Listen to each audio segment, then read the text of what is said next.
Hello everyone and welcome to Stan the Wine Man TV. I am your host, Stan Rattan, and this is the Blue Collar Wine Show where I help you spend your wine dollars wisely. We're going to be talking about a trend that started in 2014 with 1,000 Barrels Zinfandel by Fetzer. What they did was they aged it in bourbon, used bourbon barrels. Supposedly to give it a better flavor, a different style flavor. Bourbon barrels are a little bit smaller, heavily toasted American oak. So after they've been used by the distillery, the winery buys it and they age their wine in those barrels, giving it a different flavor profile than you would normally expect from a red wine aged in a French oak barrel, American oak barrel, without the bourbon toasting and the bourbon being in that barrel.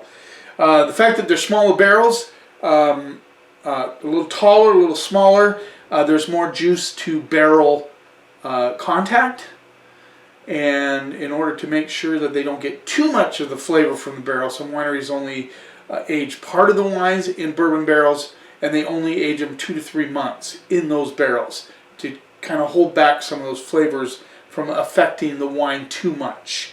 So we have 2 bourbon barrel aged red wines here to try today, and I'm excited about that because, you know, to be quite honest, the first time I tasted one, it kind of threw me off a little bit. I wasn't expecting what I was getting. I read an article on the one of the blogs that I read occasionally, and they said it didn't affect the wine too much. It didn't really change the flavor of the wine. I sort of disagree with that. The one I had 1,000 Stories by Fetzer. You know, wasn't a huge fan of it, but I'm open-minded and I want to try these wines and see what they're all about. I'm sure you guys are curious about them too. Maybe you've already tried them. In fact, maybe you make a comment on this episode. How many of you have actually tried bourbon barrel-aged wines? Now, I started bringing them into the store because a lot of the people between 25 and 35 seem to be seeking them out. I got asked for it many times. I kind of resisted because I can be stubborn sometimes. But I finally brought in the Robert Mondavi does a bourbon barrel-aged red cab that I brought in. And it's been doing actually really well. The first one we're going to try today is the, now this is one that I have been asked about a lot, so I'm really curious to try it. The Cooper & Thief Cellar Masters Red Wine Blend, aged 3 months in bourbon whiskey barrels. So you see they only age it 3 months, whereas many wines in regular oak barrels might age quite a bit longer than that. It says dark and jammy with toasty vanilla oats on the front. 16% alcohol. And that's another thing about aging them in bourbon barrels. You might get a little bit more alcohol on the wine because of the effect of the bourbon in the barrel. Let's get this a little bit of a rinse. There's dark color on this bad boy. This rolls in at $25. Now I asked for the pricing from my sales rep, and I think he messed up a little bit on it because I looked it up on Wine Searcher and it said average price $25. So I'm assuming he gave me a price of $36, which I think is way off. So here's the label again: Cooper & Thief Cellar Masters Red Wine Blend, aged 3 months in bourbon barrels, used bourbon barrels. All right, let's see what we get on the nose. Oh, the blend on this, they seem to use it fairly consistently. It's Merlot, Syrah, Zinfandel, Petit Syrah, and Cabernet Sauvignon. They don't give percentages. In fact, they don't put it on the bottle. You know how I feel about that. I wish I just put it on the bottle. I get a little bit of a vanilla, kind of caramel element coming from it. It definitely smells different than red blends that you would normally find with that sort of a blend of Merlot, Syrah, Cab, Zin, and Petit Syrah. I can smell the bourbon on it. It definitely has a very jammy currants, a little bit of brown sugar coming through, a little bit of black raspberry. Let's see what we get on the palate. Cooper & Thief.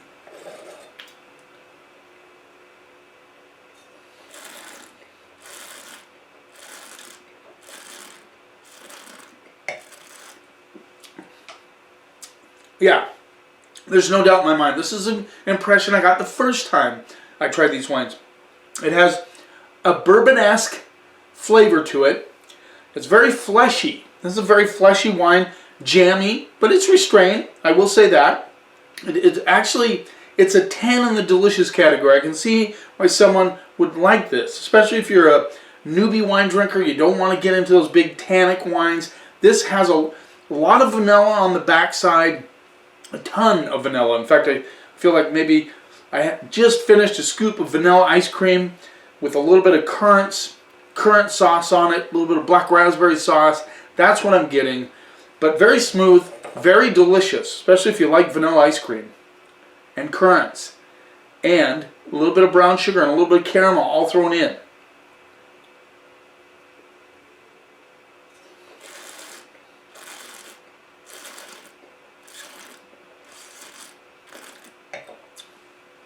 Really expands on the mid palate.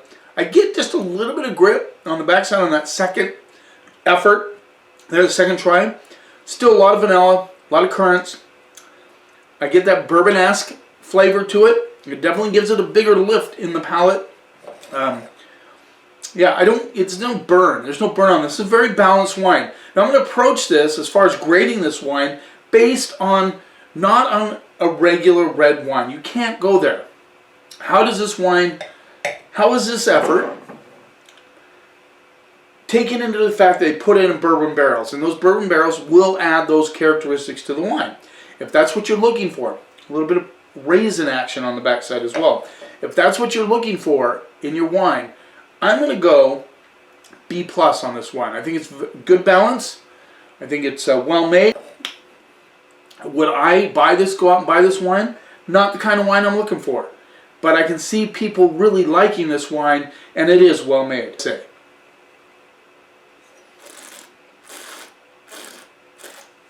Yeah, B+.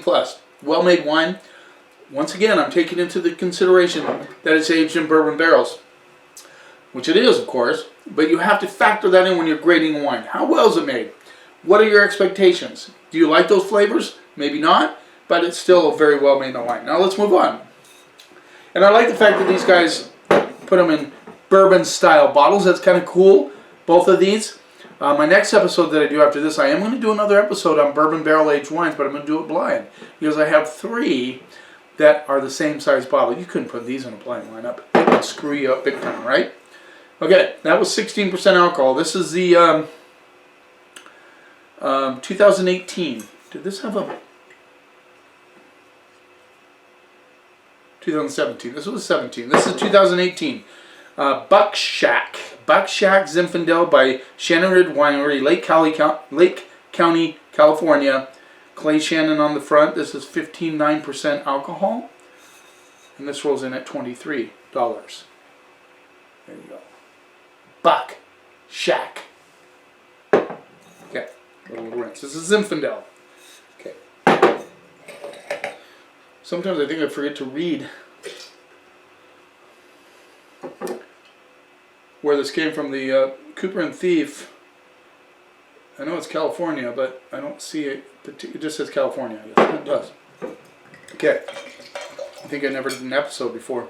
So this is Lake County, California, the land of Jed Steele. Kendall Jackson started up there in Lake County, California. A lot of winemakers are going up there for fruit because the quality is so good. Shannon Ridge is I love their wines. They do a nice job. Let's see what we get on the nose. This is Zinfandel, kind of like the 1,000 Stories from Fetzer. Interesting thing about the 1,000 Stories, they started that in 2014.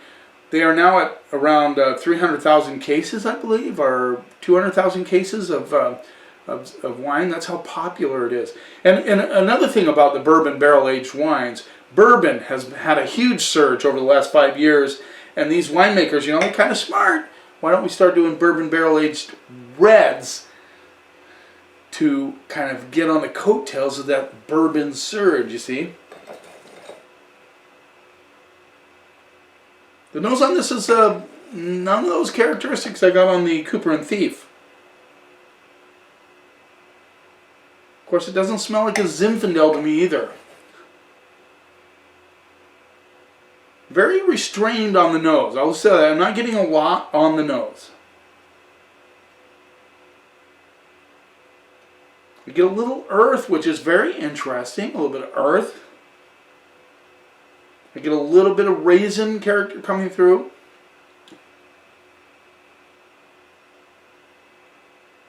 Kind of a hit of black tea, kind of green tea, black tea on the backside. Very interesting on the nose. Let's see what we get on the palate.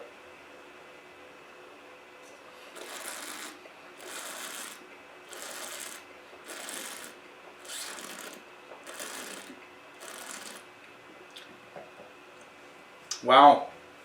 Now, I did read an article where they said it didn't, well, I think I said that it doesn't affect the wine. Now this one surprisingly doesn't have as much as that bourbon barrel influence as a Cooper and Thief.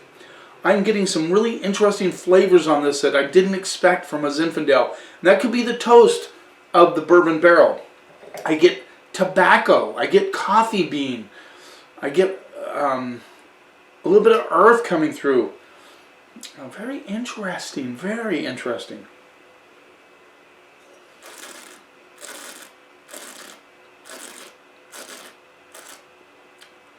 Kind of like little raisins blended with black tea.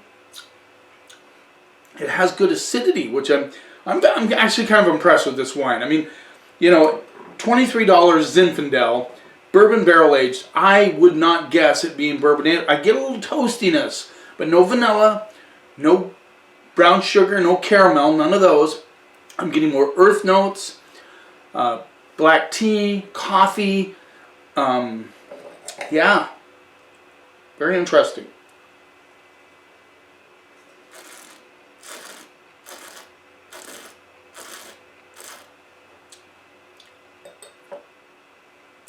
And a lot of toast, like charred toast on the palate. Like, well, you can get the charred barrel for sure. So whatever barrels he's using, maybe he's toning down the effect of the bourbon barrel by aging part of his wine in regular barrels and part in bourbon barrels. This one, I believe it said it's been aged, it doesn't say how long he aged it in bourbon barrels, but not the same effect that the Cooper and Thief has. So I can see where that article said that it didn't change the flavor. This one, it didn't so much. This doesn't even necessarily taste Zinfandel-like to me.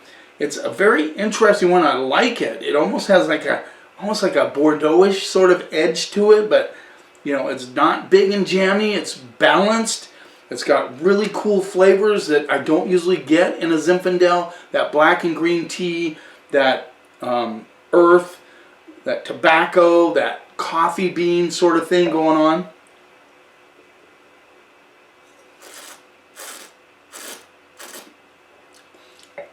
And a nice hit of a little red flower hit on the mid-palate. Very interesting wine. I'm not so sure if you're a Zinfandel lover, if this is the direction you want to go, but I would encourage you to try this because it is very interesting. I'm going to go straight up A on that. I think it's a well-made wine. I think it has a lot of interesting characteristics. I've tasted Zinfandels that have very opposite of the big jammy Lodi, Amador County Zins, Sonoma County. Sometimes you get this type of flavor profile. Zins don't always have to be jammy, and this is very interesting. I'm going to go straight up A. There you go. 2 bourbon barrel aged wines in bourbon-like bottles. I hope you learned a little bit about that. I hope you're enjoying these programs. Thanks for taking a little time out of your day. Don't forget to subscribe to my channel. I'm seeing it grow, grow, grow. That's good. That's what I like. I just like to see that support. Thank you very much for those of you who are watching on a regular basis. Shout out to Don. Thank you, Don, for watching, being a good supporter. I really appreciate it. You keep watching, and I'll keep helping you spend your wine dollars wisely.